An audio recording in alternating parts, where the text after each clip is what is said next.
institucional, ou pelo menos elementos de um arranjo institucional que em nada contribuem para colocar os partidos no centro do nosso sistema político. Me refiro mais especificamente ao sistema eleitoral. Bom, se nós pegamos isso olhando para trás, se nós pegamos o Brasil hoje, nós temos pelo menos uma novidade. Tem alguma coisa, uma novidade. Nós temos 20 anos de nós temos 20 anos de uma democracia. Vou bater na mesa aqui, mas eu acho que essa democracia vai se manter pelos próximos 10, 20, 30, 50 anos.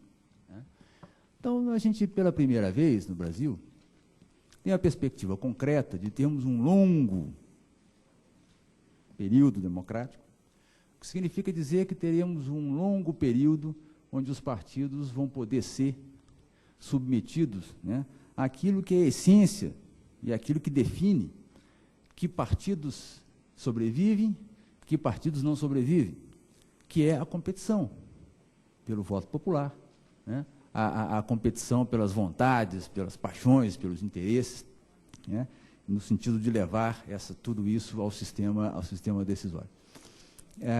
Não há outra maneira de firmarmos partidos, e daí todo o cuidado que a gente tem que ter em discutir reformas políticas e achar que elas criam partidos ou resolvem problemas de partidos. Não há outra maneira de firmar partidos em qualquer país que não seja por um ciclo democrático, por ciclos eleitorais continuados, onde os partidos se apresentam, elegem, governam, têm sucesso, têm fracasso, erram, reconhecem erros ou não, recuam, avançam, e as pessoas, os partidos e os eleitores aprendem com isso.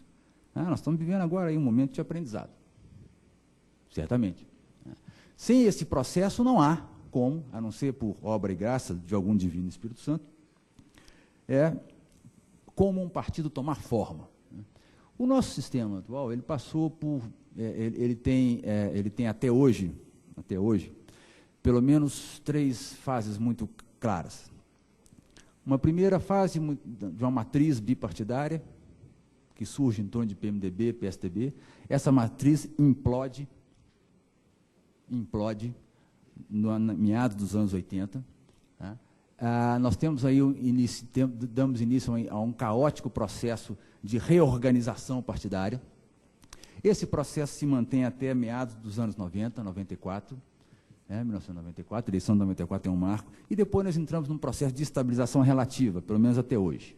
Hoje tudo pode acontecer, mas pelo menos até hoje, um processo de estabilização relativa, onde o sistema começa, quer dizer, ele começa com uma forma, essa forma ela não se mantém, há uma implosão, e ele começa a adquirir uma outra forma em que sentido? No sentido de ir definindo aos poucos quais são os contendores, quais são os atores, quais são os partidos mais ou menos capazes de se apresentar como eixos estruturadores, norteadores de um sistema partidário.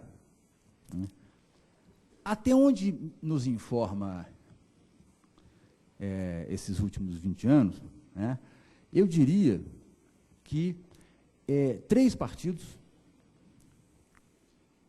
não mais que 3, eu destacaria, eu volto a insistir que nós estamos no meio de uma crise, e não vou abordar essa crise agora, estou fazendo uma análise que vem até hoje. Eu destacaria que 3 partidos, crucialmente, destacam-se nesse processo mais recente de estabilização, que eu estou chamando de estabilização relativa do sistema partidário. O PFL, o PSDB e o PT. Quais são os critérios que eu uso para isso? Quais são os critérios que eu uso para isso? 4 critérios. Primeiro, o PT e o PSDB cumprem mais adequadamente os 4 critérios que eu vou relacionar aqui. Primeiro, são partidos nacionalmente organizados.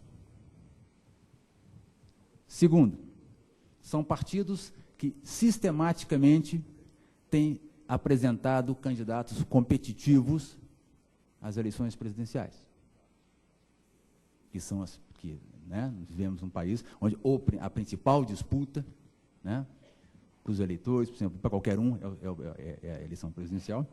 E veja só, PT e PSDB são os únicos, e têm se beneficiado disso até hoje, foram os únicos partidos que, desde 1989, apresentaram candidatos competitivos nas eleições.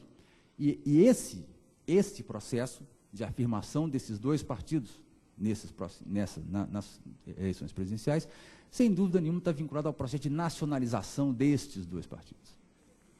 Sem dúvida nenhuma, está vinculado a isso aí. Né? E são os únicos que conseguem cumprir essa condição. Terceira, então, primeira condição, nacionalmente organizados. Segunda, competitivos no plano federal. Terceira condição, possui um núcleo ideológico identificável.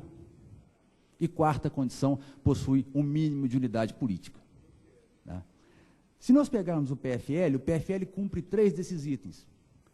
O PFL é nacionalmente organizado, possui um núcleo ideológico identificável e tem um mínimo de unidade política. O PFL apenas não consegue competir nas eleições presidenciais, embora tente.